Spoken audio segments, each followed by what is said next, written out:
Welcome back to another tutorial for the Horizon Forbidden West game. In this video, I'm going to show you how you can optimize the graphic settings for best performance on your device. So let's get started right away. First of all, open up the Horizon Forbidden West game on your device, and you may directly go into settings from the main menu, or pause your game and then go into settings as well. Now from here, navigate to display and make sure the correct resolution and aspect ratio has been chosen. Make sure to only turn on VSync if you notice screen tears within your game. Now you have various anti-aliasing methods, such as TAA or DLAA.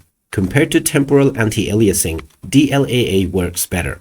You also have the option to use upscale methods, such as DLSS, FSR, and XeSS.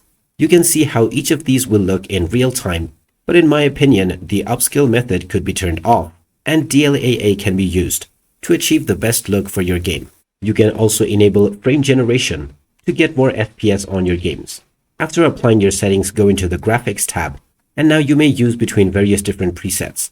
You can try using the very high preset first and see how this performs. If you notice some issues, then you can come back and switch to high or the medium preset as well. Alternatively, you can try lowering down the shadow quality, the hair quality, as well as water and clouds. If you increase the field of view, your game will need to render more frames.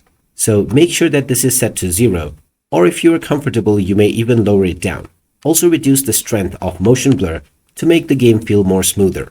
After applying these settings, your game should perform much better than before.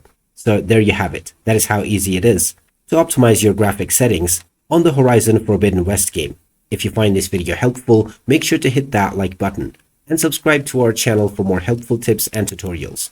Thanks for watching, and I will see you again in the next one.